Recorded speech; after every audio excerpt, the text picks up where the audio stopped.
అందరికీ నమస్కారం. విసుగు చెందని విక్రమార్కుడు చెట్టు వద్దకు తిరిగిపోయి చెట్టు మీది నుంచి శవాన్ని దించి భుజాన వేసుకుని మరొకసారి శ్మశానం దిక్కుగా బయలుదేరాడు. శవంలో ఉన్న బేతాళుడు, రాజా, నిన్ను చూస్తే నాకు చాలా సంతోషంగా ఉన్నది. ఎందుకంటే నీలాగా ఇచ్చిన మాట నిలబెట్టుకునేవారు ధనుంజయుడు వంటి వారు బహు కొద్దిగా ఉంటారు. ఆ ధనుంజయుడి కథ చెబుతాను విను అంటూ ఈ విధంగా చెప్పాడు. పూర్వం భద్రావతి నగరంలో ధనుంజయుడని ఒక మహాధనికుడుండేవాడు. అనేక మంది ధనికులు ధనం సంపాదించి కీర్తి సంపాదించుకుంటే ధనుంజయుడు తనకున్న ధనాన్ని అడిగిన వారికల్లా ఇచ్చి దానకర్ణుడనే ఖ్యాతి దశదిశలా పాకించుకున్నాడు. ఆయన జీవితమంతా ఎడతెగని దాన ధర్మాలలో గడిచిపోయింది. ఆయనకు 80 ఏళ్లు నిండాయి. అంత దీర్ఘకాలంలో ఆయన ఒక్క యాచకుడికి కూడా లేదనలేదు. భద్రావతికి కొన్ని యోజనాల దూరంలో ఇంకొక నగరం ఉండేది.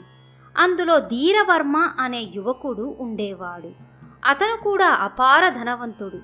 అతను ధనుంజయుడు సంపాదించుకున్న కీర్తిని గురించి విని అసూయపడ్డాడు.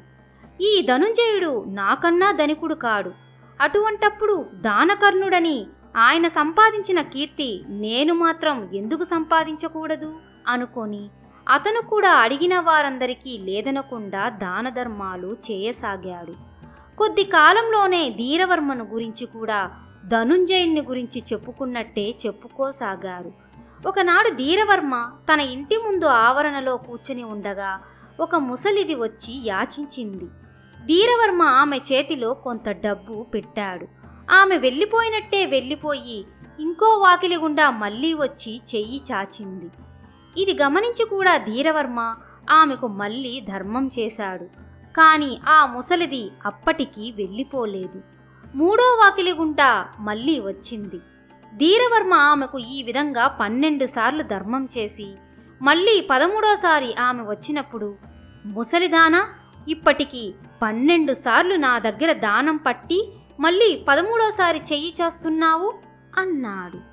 ముసలిది తాను చేసిన పనికి సిగ్గుపడటానికి బదులుగా రోషంతో, నువ్వు ఒక ధర్మదాతవేనా? ధనుంజయుడి ఇంటికి 32 వాకిళ్ళు, ప్రతి వాకిలి నుంచి వెళ్ళి ఆయన దగ్గర దానం తీసుకున్నాను. అప్పటికీ ఆయన నన్ను గుర్తించలేదు. నువ్వు నన్ను రెండోసారే పోల్చావు. ధనుంజయుడెక్కడా, నువ్వెక్కడా అని దెప్పి వెనక్కి తిరిగి వెళ్ళిపోయింది. ముసలిదాని మాటకు ధీరవర్మకు డొక్కలో బల్లెంలాగా గుచ్చుకున్నది. నేను ఇన్ని దానాలు చేస్తున్నా ధనుంజయుడికి లోకువే అయ్యానే. ఆ ముసలివాడు చచ్చేదాకా నా కీర్తికి ఆయన కీర్తి అడ్డే. ఆయనను దేవుడు తీసుకుపోయేటట్టు లేడు. నేనే వెళ్ళి చంపి వస్తాను. ఆ తర్వాత నా కీర్తికి అడ్డుండదు అనుకొని ధీరవర్మ ఎవ్వరితోనూ చెప్పకుండా తన గుర్రం ఎక్కి బయలుదేరాడు. ధీరవర్మ 2 రోజులు ప్రయాణం చేసి అడవి దాటి భద్రావతి నగరానికి పోయే దారిలో ధనుంజయుడు కనిపించాడు. ఆయనకు రోజు సాయంకాలం వేళ అడవి దాకా నడిచి వచ్చే అలవాటున్నది. మామూలు దుస్తులు ధరించి ఉండటం వల్ల, ఒంటరిగా ఉండటం వల్ల ఆ వచ్చే మనిషి ధనుంజయుడై ఉంటాడని ధీరవర్మ అనుకోలేదు. అదీగాక ధీరవర్మ ధనుంజయుని గురించి వినటమే కాని ఎన్నడూ చూసి ఉండలేదు. అయ్యా, ధనుంజయుడుండే నివాసానికి దారి చెప్పగలరా అని ధీరవర్మ ధనుంజయుణ్ణి అడిగాడు. ఆయనను కలుసుకోవాలా అని ధనుంజయుడు అడిగాడు. ఆయనను ఒకసారి కంట చూస్తే చాలు, కలుసుకోవాల్సిన అవసరం లేదు అన్నాడు ధీరవర్మ. ఇందులో ఏదో గుట్టున్నదని ధనుంజయుడు తెలుసుకున్నాడు. ప్రస్తుతం ధనుంజయుడు నగరంలో లేడు, కాని ఆయన వచ్చేదాకా నువ్వు ఆయన భవనంలోనే ఉండేటట్టు ఏర్పాటు చేస్తాను. నువ్వెవరో, ఎక్కడి నుంచి వచ్చావో ఆయనకు తెలియకుండా చూస్తాను అన్నాడు ధనుంజయుడు. చాలా కృతజ్ఞుణ్ణి, అదే నాకు కావలసింది. ఇంతకు మీ నివాసం ఎక్కడా అని ధీరవర్మ అడిగాడు. ఇంకెక్కడోనా, ఆ ధనుంజయుడి నివాసమే నా నివాసం కూడాను. చిన్నప్పుడు ఒకరిని విడిచి ఒకరు ఉండేవాళ్ళం కాం. ఇప్పటికీ నేను అతని సిబ్బందిలోనే ఉంటున్నాను. అతను అంత వాడైపోయాడు, నేను ఇంకా ఇలాగే ఉన్నాను అన్నాడు ధనుంజయుడు. మీకు చాలా అన్యాయం జరిగిందే అంటూ ధీరవర్మ ధనుంజయుడి వెంట బయలుదేరాడు. ఇద్దరూ కలిసి ధనుంజయుడి భవనం చేరారు. ధీరవర్మను ఒక గదిలో ప్రవేశపెట్టి నౌకర్లందరితోనూ తానెవరో అతిథికి చెప్పవద్దని, తాను నగరంలో లేనట్టు అతనికి చెప్పవలసిందని హెచ్చరించాడు ధనుంజయుడు. 2 రోజులు గడిచాయి. ధనుంజయుడు ప్రతిపూటా వచ్చి ధీరవర్మతో మాట్లాడుతూనే ఉన్నాడు. కానీ ధీరవర్మ తాను వచ్చిన పని మాత్రం బయటపెట్టలేదు. అయితే అతను తన మీద ప్రీతి చేత రాలేదని, తనను చూడగోరటంలో అతనికి ఏదో దురుద్దేశం ఉన్నదని ధనుంజయుడు సులువుగా గ్రహించాడు. దీనికి నిదర్శనమేమిటంటే, తనను గురించి తాను చెడుగా మాట్లాడితే ధీరవర్మ ఆసక్తితో విన్నాడు. 3వ నాడు ఉదయం ధనుంజయుడు ధీరవర్మ వద్దకు వెళ్ళి, నాయనా, ధనుంజయుడు ఇంతకుముందే వచ్చాడు, వెళ్ళి ఆయనను చూస్తావా అని అడిగాడు. వద్దు, వీలైతే దూరం నుంచి చూపండి అన్నాడు ధీరవర్మ.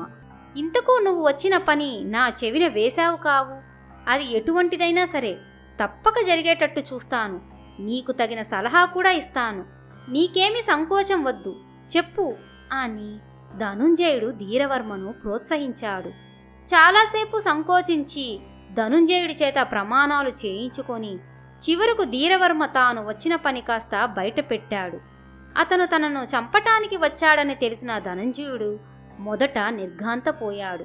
తరువాత ఆయన ధీరవర్మతో, ఇది ఏమంత కష్టమైన పని కాదు బాబు, సాయంకాలం పొద్దుగూకే ముందుగా ఊరి బయట ఉన్న అరణ్యంలోకి పోతే ఆయన అక్కడ ఒంటరిగా దొరుకుతాడు అన్నాడు. ధీరవర్మ ఆ సాయంకాలం తన గుర్రమెక్కి బయలుదేరాడు. ఊరు దాటి అడవి ప్రవేశించి కొంత దూరం వెళ్ళేసరికి ముందుకు నడుస్తూ ఒక వృద్ధుడు కనిపించాడు. ధీరవర్మ ఆయనను సమీపించుతూ, ముసలివాడా, ఈనాటితో నీ ఆయువు చెల్లింది అంటూ కత్తి ఎత్తాడు. వృద్ధుడు వెనక్కి తిరిగి చూశాడు. ధీరవర్మ ఎత్తిన చెయ్యి ఎత్తినట్టుగానే ఉండిపోయింది. మీరా అన్నాడతను. అవును నాయనా, నేనే. ఎంతోమంది నన్ను అనేకం యాచించారు, అందరికీ అన్నీ ఇచ్చాను, నువ్వొక్కడివే నా ప్రాణం యాచించావు, కాదనగలనా? నీకు కావలసింది తీసుకుని వెళ్ళిపో, నీకెవ్వరూ అడ్డం రారు అన్నాడు ధనుంజయుడు. ధీరవర్మ కన్నీరు కార్చుతూ, మహాత్మా, నా ఈ అపచారాన్ని క్షమించండి అన్నాడు దీనంగా. నాయనా, నీది ఏమంత అపచారం కాదు, కీర్తికాంక్ష నేరం కాదు. ఆ కీర్తి కోసం యుద్ధాలు చేసి లక్షలాది జనాన్ని చంపి రక్త ప్రవాహాలలో ఈదేవాళ్ళున్నారు. నీ కీర్తికాంక్ష స్వార్థంతో కూడినది కాదు. నీకున్నదంతా ఇతరులకు దానం చేసి కీర్తి సంపాదించాలనే నీ కోరిక. నువ్వు ఎంతో మంచివాడవు. నేను ఇంకా ఎంతో కాలం బతికేది కూడా లేదు. నీ కీర్తికి అడ్డుగా ఉన్న నన్ను హతమార్చి నీ పని ముగించుకో అన్నాడు ధనుంజయుడు. కాదు స్వామి, మీరు నాకేదైనా శిక్ష విధిస్తే కాని నేను మీ పాదాలు వదలను అంటూ ధీరవర్మ ఆయన కాళ్లపై పడ్డాడు. నీకంత పట్టుదలగా ఉంటే నీ ప్రాయశ్చిత్తానికి ఒక మార్గం చెబుతాను, అలా చెయ్యి. నువ్వు నా పేరు పెట్టుకొని మా ఇంటికి పోయి జీవితాంతం వరకు అక్కడే జీవించు, నేను నీ పేరు పెట్టుకొని మీ ఇంట ఉంటాను అన్నాడు ధనుంజయుడు. ధీరవర్మ అందుకు సమ్మతించాడు. బేతాళుడి కథ చెప్పి, రాజా, ధీరవర్మ ధనుంజయుణ్ణి చంపకపోవటానికి నిజమైన కారణం ఏమిటి? ఎంతో కీర్తి గడించిన ధనుంజయుడు తన పేరును ధీరవర్మకు ఎందుకిచ్చేశాడు? సమాధానం తెలిసి కూడా నువ్వు చెప్పకపోయావో నీ తల పగిలిపోతుంది అన్నాడు. ధీరవర్మ ధనుంజయుణ్ణి చంపకపోవటానికి ఒకటే ప్రబలమైన కారణం ఉంది. ధీరవర్మ తన జన్మలో ఎన్నడూ చెయ్యలేని ప్రాణదానం ధనుంజయుడు తనకు చేసేస్తున్నాడు. ఆ దానం తాను పుచ్చుకుంటే ఇక తాను ఎన్నడూ ధనుంజయుడితో సమం కాలేడు. అందుచేతనే అతను దండన కోరాడు. పోతే ధనుంజయుడు తన ప్రఖ్యాతమైన పేరును ధీరవర్మకు ఎందుకిచ్చాడంటే, తనకింకా కొద్ది కాలమే ఆయుర్దాయం ఉంది. ధీరవర్మ యువకుడు. తన పేరు ధీరవర్మ బతికున్నంత కాలము జీవించి ఉండాలనే ఆశతో ఆయన ఆ పని చేశాడు అన్నాడు విక్రమార్కుడు.